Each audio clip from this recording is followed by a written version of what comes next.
నమస్తే welcome to మనం TV నేను వలి ఆంధ్రప్రదేశ్లో పోలింగ్ ముగిసింది వైఎస్ జగన్మోహన్ రెడ్డి గారు ధీమా వ్యక్తం చేశారు గతంలో కంటే అద్భుతమైన విజయం ఈసారి నమోదు చేయబోతున్నామని ఆయన చెప్పారు తర్వాత కూటమికి సంబంధించిన నాయకులు కూడా ఈసారి వచ్చేది మా ప్రభుత్వమే అని వారు కూడా ధీమా వ్యక్తం చేస్తున్న పరిస్థితి కనిపిస్తుంది సో ఈ మధ్య కాలంలో సర్వేలు కూడా మనం చూసాం మెజారిటీ సర్వేలు కూటమి వైపు ఉన్నటువంటి పరిస్థితి కనిపిస్తోంది అసలు నిజమైనటువంటి గ్రౌండ్ రియాలిటీ ఏంటి నాకు సంబంధించి కూడా ఎలక్షన్స్కి సంబంధించి కొన్ని అబ్జర్వేషన్ చేస్తున్నాను అక్కడ పోలింగ్కి సంబంధించి కావచ్చు ఎన్నికల కోడ్ ముందు కోడ్ వచ్చిన తర్వాత పోలింగ్ జరిగిన సరళి వీటన్నిటిని నేను కూడా దగ్గర నుంచి చూస్తున్నానని చెప్తున్నారు ఎన్ఆర్ఐ రామ్ గారు సో నాకున్న అంచనా ప్రకారం నా అనాలిసిస్ గతంలో కూడా నేను చేసింది నిజమైంది సో మళ్ళొకసారి నేను అనాలిసిస్ చేసి చూపిస్తాను వాళ్ళ సర్వేలన్నీ పక్కన పెట్టండి నా సర్వే వినండి అని చెప్పి ఎన్ఆర్ఐ రామ్ గారు చెప్తున్నారు సో వారి వర్షన్ కూడా మనం విందాం రామ్ గారు నమస్తే సార్ నమస్తే ఎన్ఆర్ఐ రామ్ నేను అమెరికా నుంచి వచ్చాను రీసెంట్గా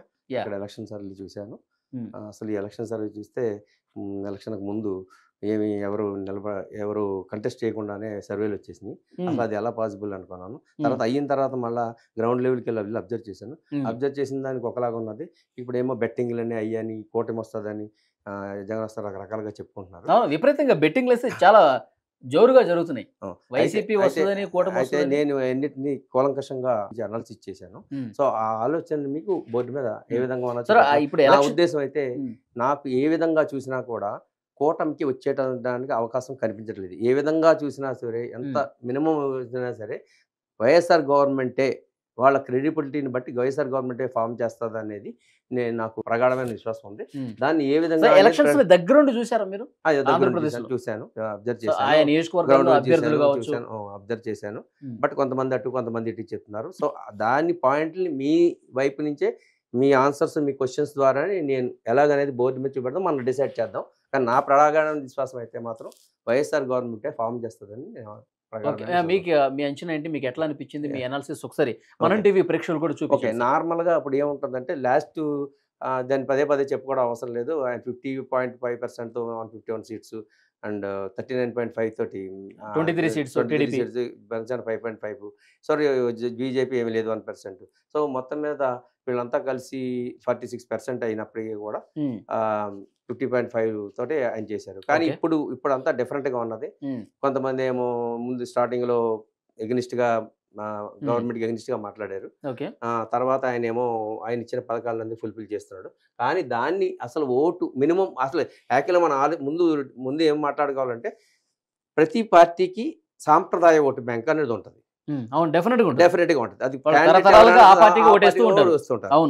అది తెలుగుదేశానికి ఎంత స్టిక్ అయ్యి ఉంది వైఎస్ఆర్కి ఎంత స్టిక్ అయ్యి ఉంది మిమ్మల్ని అడిగే క్వశ్చన్ ద్వారా మీ ద్వారానే ఆన్సర్ రప్పించగలుగుతాను సో ఇప్పుడు మామూలుగా ఏంటంటే ఇప్పుడు గవర్నమెంట్ ఫామ్ చేయాలంటే 100%లో 3% నోటా అని కాంగ్రెస్ పార్టీ ఓటు ఇండిపెండెంట్లు ఇవన్నీ 3% ఆల్మోస్ట్ 3.5% ఉంటాయి తీసేయాలి సో ఇప్పుడు ఈ కాంగ్రెస్ వీళ్ళతో కలిసి లేదు కాబట్టి అది కన్సిడర్ చేయవలసిన అవసరం లేదు ఇప్పుడు మనం ఎన్డీఏతో కలిసి ఉన్న Telugu Desam party Janasena BJP and గవర్నమెంట్లో ఉన్న పార్టీ వైఎస్ఆర్సీపీ సో వీళ్ళందరూ కలిపి 97% రేపొద్దున వాళ్ళకు కన్సిడర్ చేయవలసిన అవసరం ఉంటుంది 3 తీసేస్తే సో 97%లో గవర్నమెంట్ ఫామ్ చేయాలంటే ఎంత చేయాలి 48% ఫామ్ చేయాలి సో 48 అంటే ఇప్పుడు ఏంటి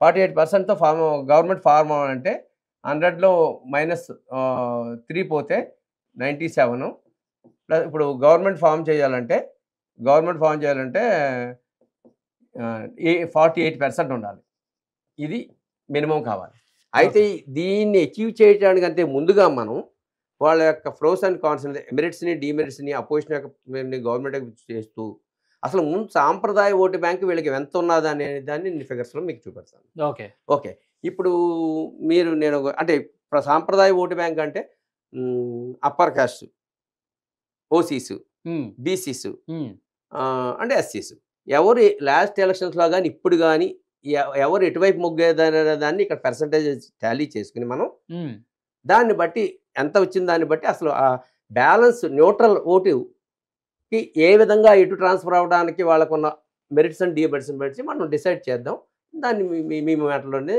చెప్తారు కానీ ఓకే ఇప్పుడు వైఎస్ఆర్ పార్టీ తీసుకుందాం మనకి ఇక్కడ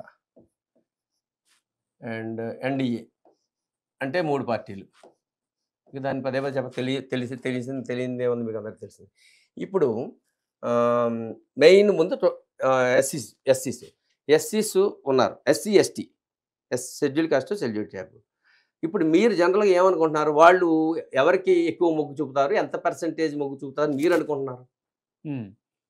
ఇప్పుడు ఎస్సీ ఎస్టీలు వైఎస్ఆర్ కాంగ్రెస్ పార్టీకి అనుకూలంగా ఉంటారు, గతంలో అనుకూలంగా ఉన్నారు. సో ఆ సాంప్రదాయ ఓటు బ్యాంక్ అనేది మెజారిటీ శాతం వైఎస్ఆర్ కాంగ్రెస్ పార్టీ వైపే ఉంటారని చెప్పి నేను అనుకుంటున్నాను. ఎందుకు అనుకుంటున్నారు మీరు? ఆ పథకాలు కావచ్చు, తర్వాత క్రిస్టియన్ ఓట్ బ్యాంక్ కావచ్చు, వైఎస్ఆర్ కాంగ్రెస్ పార్టీ కొంత అనుకూలంగా వాళ్ళకి సాంప్రదాయబద్ధంగా వస్తూనే ఉంది. ఇందులో ఇంకో పాయింట్ చెప్పాలి ముందు. ఇక్కడ ఎప్పుడైతే ఎన్డీఏ కలిసిందో, ఎన్డీఏతో తెలుగుదేశంతో ఒకప్పుడు ముస్లిమ్స్ కలిసి ఉండేవారు. ఇప్పుడు బీజేపీస్ కలవడం వల్ల వాళ్ళు కూడా తగ్గిపోతున్నారు. మైనార్టీ ఓట్ బ్యాంక్ ఇక్కడ ఆల్రెడీ ఈ క్రిస్టియన్స్ అయితే ఇటే ఉన్నారు, అదొక ఫ్యాక్టర్. మైనార్టీ ముస్లిమ్స్ కూడా ఇటువైపే వచ్చేస్తున్నారు తెలుగుదేశానికి ఉన్నవాళ్ళు. అది కూడా మైనార్టీ ఓట్ బ్యాంక్ అంతా వైసీపీకి పడుతుంది, కంపల్సరీ పడుతుంది. వాళ్ళు ఏరు తెలియదే ఉంది. సరే, ఎనీవే ఇప్పుడు మీరేమన్నారు, నేను ఎస్సీ అన్నారు. ఎంత పర్సెంటేజ్ ఎస్సీ వైసీపీకి చేసి ఉంటుందని అనుకుంటున్నారు మీరు? 80%. 80% మీరు అంటున్నారు కదా. సో 80% అంటే ఎంత అవుతుంది? యాక్చువల్గా ఎస్సీ ఎస్టీ 25% ఉన్నారు. టోటల్ 25% ఉన్నారు. ఇందులో మీరు వైఎస్ఆర్కి ఎంత 80%. 80% అంటే 20 అవుతుంది, అంతే కదా. 20, కానీ నేను ఇంకా తగ్గించేస్తున్నాను, నేను 18 వేస్తున్నాను, 18% వేస్తున్నాను. ఓకే, సో 18 పోతే ఇక్కడ ఏమవుతుందంటే ఇందులో ఒక 6% బ్యాలెన్స్ వీళ్ళకి పడుతుంది. అదర్స్ అంటే ఇంకా వాళ్ళు ఉన్నారు కదా, వాళ్ళకి ఒక 1% పడుతుంది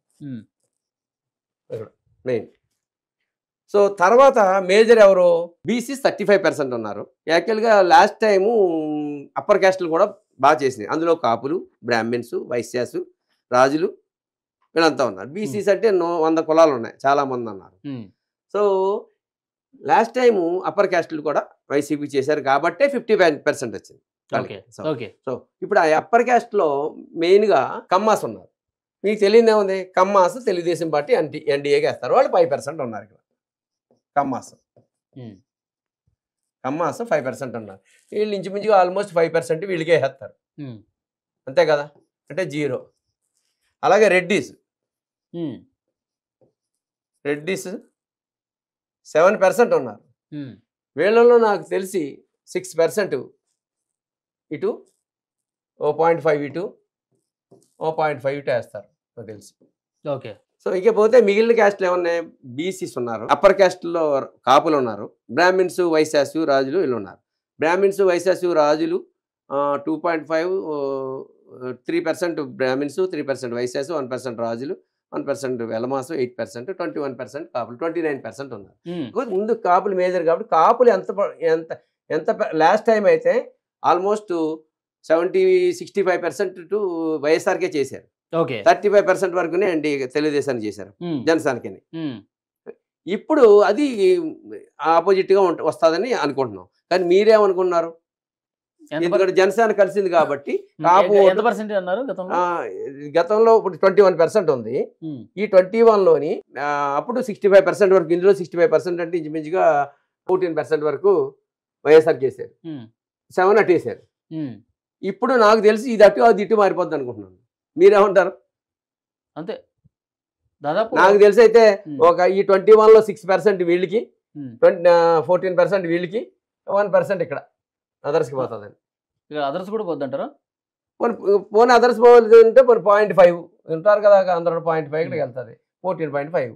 ఓకే, అంటే ఈ ఫిగర్స్ రీజనబుల్ గా అనిపిస్తున్నాయా లేదా మీకు? ఓకే, ఈ 6 కూడా వేస్తారంటారా వైఎస్ఆర్ కాంగ్రెస్ పార్టీకి కాపులు? మీరు చెప్పండి, మీరు ఎంత వేస్తారనుకున్నారు? 20% కాపులు వేయరంటే, కాపు కూడా ఉన్నారు కదా మరి, చాలా మంది కాపు ఎమ్మెల్యేలు నిలబడుతున్నారు కదా. ఇప్పుడు కాపులుగా వేయకూడదని అనుకుని ఉంటే అంటే కాపులు ఎందుకు వేయాలి ఇప్పుడు? వైఎస్ఆర్ కాదని ఇప్పుడు మీరు చెప్పండి, ఎందుకు వేయాలి? ఇప్పుడు కాపులు పూర్తిగా వ్యతిరేకంగా ఉన్నారు. అవును, వ్యతిరేకంగా ఏ ఉద్దేశంతో ఉన్నారని మీరు అనుకుంటున్నారు? పవన్ కళ్యాణ్ కాపు ఆయనకి వేసేద్దామనే ఉద్దేశంలో ఉన్నారని అనుకుంటున్నారు, అంతే కదా మీరు? అంతే తప్ప తెలుగుదేశం మీద ప్రేమతో వేయాలని అనుకోరు. ఇది తెలియదే ఉంది. కాపులు కూడా రాజ్యాధికారం రావాలి. అవును, రాజ్యాధికారం రావాలంటే ఆయన సీఎం అవట్లేదు కదా. ఆయన సీఎం అవుతే డెఫినెట్గా వేస్తాడు, ఆయన ఒక్కరు నిలబడితే మొత్తం గొంతుకుంది. అయినప్పటికీ కూడా లాస్ట్ టైం 5.5% వేశారు ఆయన. లాస్ట్ టైం జనసేనకి 5% వేశారు. ఇప్పుడు చాలా మంది కాపు నేతలు చెప్తున్నారు, అంటే జనసేనకి సపోర్ట్ చేసేవాళ్ళు, పవన్ కళ్యాణ్ గారికి సపోర్ట్ చేసేవాళ్ళు, గతంలో మనం తప్పు చేశాము, కాపులందరూ ఏకం కావాలి, మన కాపులను చిచ్చు పెట్టేందుకే ముద్రగడ లాంటి వాళ్ళని, వంగగీతను అక్కడ పవన్ కళ్యాణ్ మీద పోటీ చేయించడం, ఈ ఫ్యాక్టర్స్ అన్ని మనల్ని ముంచడం కోసమే. సో గంప గుత్తగా కాపు ఓటు బ్యాంక్ అంతా జనసేనకే వేయాలి, ఎన్డీకే వేయాలని చెప్పి తీర్మానించుకున్నారంట కదా. ఓకే, అయితే నేనైతే గ్రౌండ్ లో చేశాను, అవన్నీ ఊహాగానాలే. ఎందుకంటే కాపులు కూడా వైఎస్ఆర్ లో చాలా మంది నిలబడ్డారు. అండ్ ఆల్సో చాలా కాలం నుంచి కాపులకి కమ్మకోలానికి వైరం ఉన్నది. ఎందుచేతంటే ముద్రగడని హెరాస్ చేశారని, అంతకుముందు రంగా ఇష్యూలు ఏదో జరిగిందని. అందుచేత తెలుగుదేశం మీద ప్రేమతో కాదు, పవన్ కళ్యాణ్ మీద ప్రేమ వెయ్యాలి. సో అందుచేత నాకు తెలిసి మెజారిటీ కాపులందరూ అవును సపోర్ట్ చేస్తున్నారని చెప్పి ఒక చర్చ. మరి అవును చర్చ, కానీ నేను 21లో 18 పడే అవకాశం ఉందా అని నాకైతే 18 పడుతుందని అనుకోవట్లేదు. ఓకే, 21లో 18 పడితే ఇంక పడేది 3% అయితే అసలు ఇంతకు ముందు పవన్ కళ్యాణ్కి 5.5 అంటే 5.5 డబుల్ అయిపోవాలి కదా, డబుల్ అవ్వట్లేదు ఆయనకి. ఇప్పుడు అంతకుముందు ఆయన కొత్తగా ఏం చేస్తాడు, ఏం చేశాడు, ఇప్పుడు చైతన్యం వచ్చింది అంటారు, బాగా ఇప్పుడు చైతన్యం వచ్చిందంట అని మీరు అంటున్నారు. కానీ అక్కడ ఏమి గ్రౌండ్ లో అది ఏమి కనిపించట్లేదు అంటమే, ఎందుకంటే వాళ్ళకి వేరే విధమైన ట్రాన్స్ఫర్ లేదు కాబట్టి. ఏమండి, పోనీ మీరు అన్నట్టుగానే తగ్గిద్దాం, మీరు అన్నదే తగ్గిద్దాం, పోనీ ఇది చూద్దాం ఏముంది, ఏం చెప్పగలం. మీద అన్నదే తగ్గిద్దాం, 3 వేద్దాం, ఇక్కడ 3 అయితే 17.5 వేద్దాం. ఓకే, ఏమండి. ఇకపోతే రాజులు, కాపులు, కమ్మలు 7.5% ఉన్నారు, వాళ్ళు 8% ఉన్నారు. ఇంకా 7.5 ఇంకెంత అయింది ఇక్కడ, వాళ్ళు 35 అయితే ఇంకో 7% ఉన్నారు. ఈ 7% ఎవరు? బ్రాహ్మిన్స్, వైశ్యాసు, రాజులు, వెలమాసు 7% ఉన్నారు. లాస్ట్ టైం వాళ్ళు 70% వేసారు. కానీ ఇప్పుడు మీరు ఎంత వేస్తారని అనుకుంటున్నారు? అదర్ ఎఫ్సీస్ మీరు చెప్పండి. వాళ్ళు ఎంత ఉన్నారు సార్? ఓన్లీ 7%. ముగ్గురు అదర్ ఎఫ్సీస్, బ్రాహ్మణు, వైశ్యాసు, రాజు, అండ్ అదే ఇది 3, ఇది 2, ఇది 1, వేలమ. ఓకే, ఈ వేలమ 1, ఈ వేలమ ఎట్టేస్తారు, రాజులు ఎట్టేస్తారు, వైశ్యాసు ఎట్టే. పోనీ అంతా పోనీ 7 మొత్తం 3, 2, 5, 7 70% తీసుకుందాం. ఈ 7లో వైఎస్ఆర్కి ఎంత వేస్తారని అనుకుంటున్నారు మీరు? సాంప్రదాయం మినిమం ఒక 3% వైసీపీకి వేస్తారు అనుకుంటున్నా. సరే, 3 ఇటు వేస్తారు, 4 అటు వేస్తారు, అంతే కదా. మరి పెద్ద నెగ్లిజిబుల్ అది. ఇంక ఇవన్నీ అయిపోయినాయి. ఎక్కడికి వచ్చింది? 30, 37, 38, 58, 65 అయింది. ఇప్పుడు బీసీ వరకు వస్తే 35% ఉన్నారు. 35. ఇందులో ఇప్పుడు ఇంతకు ముందు 40%, 30% వైఎస్ఆర్కి ఉండి ఎన్డీఏకి 70% వేశారు. అందుకే ఆ 39 రీచ్ అయ్యారు. ఇప్పుడు ఏంటంటే ఈ వైఎస్ఆర్ వాళ్ళని కవర్ చేయాలని గత 5 years నుంచి కూడా ఆయన బీసీ ఓటు బ్యాంక్నే మనకు మేజర్ రావాలనే ట్రాన్స్ఫర్. ఈ ఫార్వర్డ్ కాస్ట్లో కూడా యాంటీ ఇన్కంబెన్సీ ప్రభుత్వ వ్యతిరేకాలు తగ్గిపోయినా, జనసేన కలిసి కాపులు కలిసి చేసిన మనం బీసీని వాడుకోవాలి. అందుకోసమే నా బీసీ, నా ఎస్సీ, నా ఎస్టీ అంటూ 33 మంది మంత్రులు ఉంటే అందులో 18 మంత్రులు బీసీలకే ఇచ్చి, అలాగే 4 రాజ్యసభలు ఇచ్చి, ఎప్పుడు చర్చలు లేనట్టుగా 6 లోక్సభ ఇచ్చి, ఇప్పుడు కొత్తగా ఎలక్ట్ అయ్యే వాళ్ళలో కూడా 225 మంది ఎంపీలు, 175 ఎమ్మెల్యేలు, అందులో 100 పీపుల్కి ఓన్లీ బీసీసీ ఇచ్చి వాళ్ళందరినీ ఆకట్టుకోవాలని చూస్తున్నారు. డెఫినెట్గా అది వర్కౌట్ అయింది ఆయనకి. ఆ విధంగానే చెప్పడం మామూలుగా కాదు, అనుకూలంగా ఉంది, చాలా అనుకూలంగా ఉంది, ఎక్కువ శాతం అనుకూలంగా ఉంది. అది నేను 70-30 అని అన్నగానే అట్లీస్ట్ 60-40 ఉంటుంది. డెఫినెట్గా 60% వైఎస్ఆర్కి ఉంటుంది, 40% ఎన్డీఏకి ఉంటుంది. పథకాల లబ్ధిదారులందరూ బీసీస్ ఉన్నారు, ఎస్సీస్ ఉన్నారు. సో ఇప్పుడు మెయిన్ ఏంటంటే బీసీస్, ఎస్సీస్ వన్ సైడ్ ఉంటే upper middle class one side ఉన్నట్టు. అప్పర్ మిడిల్ క్లాస్ కూడా మళ్ళీ 5% ఏమో ఎన్డీఏకి ఉంటే 6% ఏమో రెడ్డిస్ ఉన్నారు. మిగిలిన 29% లోనే ఎక్కువ పర్సెంటేజ్ ఉన్నారు. అందులో 70-30 ఉన్నారు. సో అయ్యా నేను లీస్ట్ ఫిగర్ చేసుకుని వచ్చాను. ఇప్పుడు 35లో మనం వచ్చిందంటే 35లో 21 ఇటు వస్తుంది. ఏది 60% అనుకుంటే సో ఇటేమో ఎంత వస్తుంది, 14 వస్తుంది. సో ఈ రెండు చూద్దాం, 14 వచ్చింది. ఇప్పుడు ఈ రెండు చూద్దాం ఎంత అవుతుందో. ఇందులో ఒక 0.5 అలా పోతుంది, అంటే 13.5 వేస్తారా లేదంటే అక్కడ ఇక్కడ 20.5 పోనీ. సో ఇప్పుడు ఇది ఎంత అయిందో చూద్దాం. టోటల్ 18, 6, 24, 27, 30, 50.5, మళ్ళీ 50.5 వచ్చింది. అంటే ఇంత మీరు లీస్ట్ వేసుకున్న 50.5 వచ్చింది. ఇక్కడికి వచ్చేటప్పటికి ఈయనకి ఎంత 2.5 ఇది పోయింది. ఇక్కడ 6, 5, 11, 12, 12, 7, 19, 10, 29, 4, 33, 4, 37, 10, 47. సో ఇక్కడ 47 వచ్చింది. అంటే ఇప్పుడు గవర్నమెంట్ ఫామ్ చేయడానికి కావాల్సిన 48 కంటే ఎక్కువే ఉన్నది. అయితే మీరు అనొచ్చు, ఇదంతా ఇలా ఎందుకు ట్రాన్స్ఫర్ అవ్వాలి అని. అయితే దానికి నేను రీజన్ చెప్తాను. ఎందుకంటే ప్రభుత్వ వ్యతిరేకత ఉంటుంది. ఇప్పుడు గవర్నమెంట్కి ఉన్న మెరిట్స్ ఏంటి, డిమెరిట్స్ ఏంటి, అపోజిషన్ పార్టీకి ఉన్న మెరిట్స్ ఏంటి, డిమెరిట్స్ ఏంటి. ఓకే. సో మీరు అన్నాడు అపోజిషన్ పార్టీ అన్న తర్వాత ఏదో ఒకటి బ్లేమ్ చేస్తాను ఉంటారు నార్మల్గా. ఇది బ్లేమ్ చేయడానికి ఏముంది, ఈ స్కీమ్స్ అన్ని ఏం చేశాడు ఆయన ఇస్తానన్న నవరత్నాలన్నింటినీ ఫుల్ఫిల్ చేశాడు ఆయన. సో ఆ విధంగా అది క్యాస్ట్, క్రీడ్, రిలీజన్ ఎవరితో సంబంధం లేకుండా అందరికీ సమంగా ఇచ్చాడు. అప్పుడు ఏమవుతున్నది, ఇంతకుముందు ఓటేసిన బీసీలు, తెలుగుదేశానికి వేసిన బీసీలు కానీ లేదా ముస్లిమ్స్ కానీ, ఓకే, వాళ్ళంతా ఇప్పుడు వైఎస్ఆర్కి మొగ్గు చూపుతున్నారు. బీసీలు, ముస్లింలు అంటే ఇలా ఇందులోనే ఉంటారు, ఈ బీసీలోనే ఉంటారు ముస్లింలు కూడా. బట్ అయినా కానీ అందుకోసం వాళ్ళంతా ఇటు చూపుతున్నారు. ఓకే, క్రిస్టియన్స్ కూడా. ఇవన్నీ ఇప్పుడు సపోజ్ ఇక్కడ ఎస్సీ ఎస్టీ ఉంది, నాకు తెలిసి అయితే ఇంకా ఎక్కువ పర్సెంటేజ్ ఉంటుంది. కానీ మనం అంత వరకు బ్యాలెన్స్డ్ చేసినా కానీ వచ్చింది. సో అది పథకాలు తీసుకున్న వాళ్ళు సార్ డెఫినెట్ గా వైఎస్ఆర్ కాంగ్రెస్ పార్టీకి వేసే ఉంటారంటారా? వేయాలి. మీరు వేయకుండా అపోజిషన్ ఎందుకు వేయాలో మీరు చెప్పండి. వీళ్ళు చెప్తున్నారు ఎలక్షన్స్ కి ముందు పసుపు కుంకుమ అని చెప్పి ఒక పథకం ఇచ్చి అందరికి డబ్బులు వేశారు. లేదు కదా, లాస్ట్ టైం వేయలేదు కాబట్టి అందుకే ఆయన గవర్నమెంట్ రాలేదు. ఇక్కడ కూడా పథకాలు మాత్రమే ఓట్లు కురిపిస్తాయి, సంక్షేమ పథకాలు తీసుకున్న వాళ్ళందరూ 100కి 100% ఓటు వేస్తారు అని అనుకోలేం కదా ఇక్కడ కూడా అని చెప్తున్నారు. అప్పుడు ఆయన నమ్మలేదు, ఆయన వేయలేదు కదా. వేసినా కానీ ఆయన మీద నమ్మకం లేదు. చివరిలో ఒక రోజులు వచ్చేసాడు. ఈయన ప్రజల నమ్మకం కలిగించాడు. ఈయన 5 సంవత్సరాల నుంచి జగన్మోహన్ కల్పించారు. ఇంకేంటంటే డెవలప్మెంట్ అసలు జరగకపోవటం అంటే ఏమీ లేదు. ఇప్పుడు స్కూల్స్ ప్రపంచంలో అంటే ఇండియాలో ఎక్కడా లేనట్టుగా అభివృద్ధి చేశాడు ఆయన గవర్నమెంట్ స్కూల్స్ ప్రతి వాళ్ళకి. దాన్ని కూడా నెగిటివ్గా మళ్ళీ అపోజిషన్ చేశారు. అదొక డ్రాబ్యాక్ వాళ్ళకి. ఇప్పుడు వాళ్ళ పిల్లల్నేమో గవర్నమెంట్ స్కూల్లో చదివిస్తూ గవర్నమెంట్ స్కూల్లో అపోజ్ చేస్తే వీళ్ళ మైండ్ సెట్ ఎలా ఉంటుంది, అరే మా లోవర్ గ్రౌండ్లో మేము ఇంకా ఎదగకూడదని అనుకుంటున్నారని నెగిటివ్ ఫీలింగ్. అలాంటి తప్పు పాయింట్లు ఉన్నాయి వీళ్ళకి అపోజిషన్ చేసినప్పుడు. ఇప్పుడు ప్రతిపక్షం క్వశ్చన్ చేయొచ్చు, ఎప్పుడు గవర్నమెంట్ క్వశ్చన్ చేయాలి.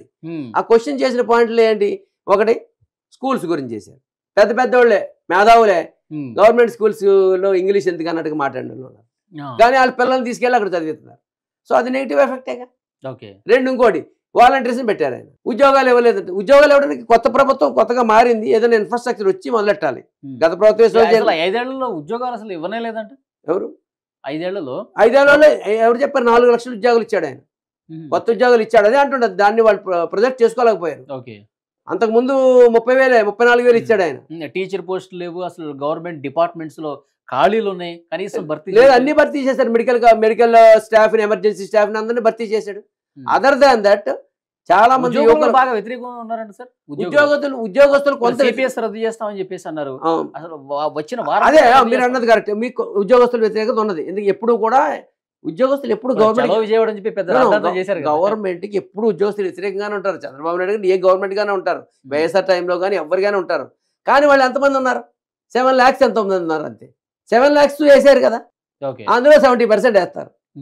ఇప్పుడు ఇట్లా అంటే ఒక 5 లక్షలు ఇట్లా ప్రతి వర్గంలో అసంతృప్తి ఉంటే అది కొంచెం పెరుగుతూ పోదు కదా. అవును, ప్రతి వర్గంలో ఎక్కడున్నారు? ప్రతి వర్గంలో లేరు కదా. బీసీస్, ఎస్సీస్ అందరూ ఇటే ఉన్నారు. మేజర్ పార్ట్ వాళ్ళే. బీసీసీ, ఎస్సీస్ ఇటే ఉన్నారు. మేజర్ పర్సెంటేజ్ వాళ్ళలో వ్యతిరేకత. బీసీసీలో లేదు వ్యతిరేకత, ఎస్సీస్లో లేదు వ్యతిరేకత గవర్నమెంట్కి. ఓకే, సో డెఫినెట్గా ఫార్వర్డ్ క్యాస్ట్లో ఉంది, ఒప్పుకుంటాను నేను. ఎందుకంటే కొంతమంది బిజినెస్ పీపుల్ వాళ్ళు ఎంతమంది ఉన్నారు? 1% ఉంటారు. ఇకపోతే ఏదో అదే వ్యతిరేకత ఉందని అన్నారు. సో మేజర్ ఏంటంటే మినిమం ఎడ్యుకేషన్, ఏ గవర్నమెంట్ కానీ ఎడ్యుకేషన్, మెడికల్, హెల్త్, తర్వాత ఎంప్లాయ్మెంట్, ఓకే ఒప్పుకుంటాను, తర్వాత డెవలప్మెంట్, ఇలా కొంతమంది అంటే అక్కడ కూడా మా వాళ్ళు తెలిసిన వాళ్ళు ఉన్నారు. వాళ్ళు ఏం చెప్తారంటే డబ్బులు ఇస్తున్నారు కానీ చాలా వరకు మళ్ళీ అసలు యాక్చువల్గా మన డబ్బులే మనకి ఇస్తున్నారు, తర్వాత ఇచ్చేది తక్కువ, మళ్ళీ మన దగ్గర నుంచి తీసుకునేది ఎక్కువ, నిత్యావసరాలు పెరిగిపోయినాయని ఒకటి చెప్తున్నారు, పప్పులు ఉప్పులు రేట్లు అన్ని పెరిగిపోయినాయని చెప్తున్నారు. పప్పులు ఉప్పులు రేట్లు నిత్యావసరాలు స్టేట్ గవర్నమెంట్ చేతిలో ఏముండవు, దాంతో పాటు జనరల్ గా పెరుగుతూ ఉంటాయి. పైగా ఇంకో విషయం ఏంటంటే ఎప్పుడైతే మీరు డబ్బులు ఇచ్చారో పర్చేసింగ్ పవర్ పెరుగుతుంది. కరెంటు బిల్లు ఇష్టం వచ్చినట్టుగా పెంచేశారు, అంత ఇష్టం వచ్చినట్టు జనరల్ గా పెరిగింది. ప్రతిపక్షాలు ఎప్పుడు చెప్పింది చెత్త మీద కూడా పన్నేసి, చెత్త మీద అంటే క్లీన్ చేయాలి. 100 రూపాయలు జేబులో పెడితే 150 రూపాయలు మనకు తెలియకుండా తీసుకున్నాడని చెప్పి అదే మరి పొలిటికల్ విమర్శ. ఈ వ్యతిరేకత అంతా ఎంతమందికి ఉంటుంది అంటే కొంచెం ఎడ్యుకేటెడ్ పర్సెంటేజ్ పీపుల్ ఉంటది, కానీ మళ్ళీ వాళ్ళు కూడా ఆలోచిస్తారు, మనం క్లీన్ చేయకపోతే మన డబ్బులు ఇవ్వకపోతే వాళ్ళు ఎక్కడి నుంచి తెచ్చిస్తారు. అవన్నీ మేజర్ పాయింట్స్ కాదు. మేజర్ పాయింట్స్ వాళ్ళకి ఇమీడియట్ నెసెసిటీస్ ఏంటి, తిండి గుడ్డ, వాళ్ళకి వెల్ఫేర్ స్కీమ్స్ అవసరం. వెల్ఫేర్ స్కీమ్లలో డెవలప్డ్ కంట్రీస్లో వెల్ఫేర్ స్కీమ్స్ అవసరం. దాని తర్వాత ఇమీడియట్ నెక్స్ట్ నెసెసిటీస్ ఏంటంటే డెవలప్మెంట్ అవి. సో ఆయన వరుసగా స్టెప్ బై స్టెప్ తీసుకుంటూ వస్తున్నాడు. సో నమ్మకాలు ఇష్యూస్ ఉన్నాయి కదా, రాజధాని లేదని చెప్పడం కానీ, పోలవరం నిర్మాణం లేదని కానీ, కొత్త పరిశ్రమలు రావడం విషయం కానీ, అసలు ఇవేమి పట్టించుకోవట్లేదు. ఆంధ్రప్రదేశ్ మరింత పేదగా మారిపోయింది. స్టేట్ వైడ్ ఇష్యూస్ ని ప్రొజెక్ట్ చేస్తూ ఉన్నారు. ఏమైనా వర్కౌట్ అయ్యే పరిస్థితుందా? ఓకే, మీరు చెప్పింది కరెక్టే, మీరు ఒప్పుకుంటాను నేను. రాజధాని ఎందుకు లేదు చెప్పండి, మీరు చెప్పండి. రాజధాని ఎందుకు లేదు? రాజధాని అనేది ఒక సింగపూర్ అనుకో, ఒక దుబాయ్ అనుకో, లేకపోతే ఒక అమెరికా అనుకో, నేను ఒక రాజధానిని ఒక 10 లక్షల కోట్లతో పెట్టి కట్టేస్తాను, డబ్బులు ఉంటాయి కాబట్టి. ఇప్పుడు బైపర్కేషన్ అయిపోయిన స్టేట్కి, డబ్బులు లేని స్టేట్కి నువ్వు ఎక్కడి నుంచి తెచ్చి కడతావు? ఇంకా రాజధాని అంటే ఇంకా వేల కోట్లు కావాలి, లక్షల కోట్లు, వేల కోట్లు కాదు, బడ్డెన్ ఎక్కువైపోతుంది. సో దాని ఏంటి, అది కరెక్ట్ పాయింట్ కాదు అసలు. అందుకోసం ఉన్న సిటీని డెవలప్ చేసుకోవాలి. వైజాగ్ కరెక్టే చెప్పాలంటే, ఉన్న సిటీ పెద్ద సిటీ, అదే అన్ని వనరులు ఉన్నాయి. ఏదో మెట్రో ఎత్తే సరిపోతుంది, దానికి 10,000 కోట్లు 20,000 కోట్లతో అయిపోయి సరిపోతుంది. కొత్త రాజధాని నిర్మించే, ఇప్పుడు ప్రపంచంలో రాజధానులు ఎప్పుడు సెంటర్లో ఉండాలని ఏమీ లేదు. శ్రీకాకుళం కూడా, వైజాగ్ కూడా, హైదరాబాద్ ప్రజలు దాన్ని పరిగణలోకి తీసుకోలేదంటారు. అసలు మీరు ఎప్పుడైనా సెక్రటేరియట్కి వెళ్ళారా? పోలా. మరి నేనే వెళ్ళలేదు సెక్రటేరియట్కి. అందుచేత కన్సిడర్ చేసేది. ఇంకోటి, తర్వాత అమరావతిని కట్టాలని అనుకున్నారు. ఫెర్టైల్ ల్యాండ్స్ ని 33,000 ఎకరాలు దేనికి, ఏం చేద్దామని. ఇవన్నీ ఏంటంటే అంతర్జాతీయ స్థాయిలో తీసుకోవాలి. అవును, అంతర్జాతీయ స్థాయిలో కానీ అది అలా అనిపించలేదు. అంతర్జాతీయ తీసుకురావాలంటే లక్షల కోట్లు కావాలి, ఎక్కడి నుంచి వస్తాయి? సో ఇవన్నీ చివరికి వచ్చేటప్పటికి ఏమైందంటే దాన్ని అదేదో బూచి చూపెట్టి ఏదో రియల్ ఎస్టేట్ చేద్దారనే భ్రమ వచ్చేసింది. అందుకే అమరావతిలో చేసినా కూడా, గుంటూరు జిల్లాలో, కృష్ణా గుంటూరు రాజధాని జిల్లాలు మెయిన్ కాబట్టి, సో అక్కడ ఎక్కువగా తెలుగుదేశం పార్టీ ఎక్కువ ఎడ్జ్ కనిపిస్తుంది. అక్కడ ఎక్కువ స్థానాలు అక్కడ కొట్టేస్తుంది తెలుగుదేశం పార్టీ, ఎన్డీఏ. అదే ముందులో అలాగే అనుకున్నారు, కానీ అది ఒక్కడే ఓన్లీ ఆ మంగళగిరి ఏరియా గారే మాకు వస్తే బాగుండు, అది డెవలప్ అవుతుంది. మంగళగిరి కాదు, కృష్ణా గుంటూరు 2 జిల్లాల ప్రజలు కూడా ఎన్డీఏకి బాగా సపోర్ట్ చేశారని నాకు తెలిసి ఎంత లేదు. ఓన్లీ ఈస్ట్ గోదావరిలోనే కనిపిస్తుంది ఎక్కువ, బికాస్ ఆఫ్ పవన్ కళ్యాణ్. ఎందుకంటే చంద్రబాబు నాయుడు గారి మీద అంత ఎఫెక్ట్ ఏం కనిపించట్లేదు. అలాంటప్పుడు రాజధాని గురించి మొత్తం దేశం అంతా, రాష్ట్రం అంతా యాజిటేషన్ రావాలి కదా. ఇప్పుడు వైజాగ్ నాకు వస్తుందంటే వైజాగ్ నాకు ఎందుకు వద్దని అనుకుంటాడు? వైజాగ్ వద్దని అనుకోడు కదా.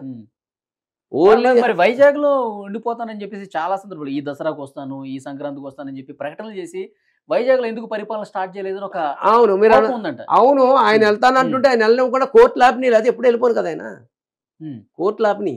Okay, legal issues. అసలు ఒక చీఫ్ మినిస్టర్ ఆయన పవర్స్ ఉంటాయి, కోర్టులో ఆపడానికి ఉండదు. ప్రభుత్వం వచ్చిన తర్వాత 9వ తారీఖు విశాఖలో. అవును, ఇప్పుడు ఆయన బలవంతుడు అవుతాడు, డెఫినెట్ గా దాన్ని మార్చేస్తాడు ఆయన వస్తే కనుక. సో అది నాకు తెలిసి అయితే అమరావతి అంత ఫీజిబుల్ కాదు. ఫీజిబుల్ కాదు అంటే అది డెవలప్ అవ్వదు.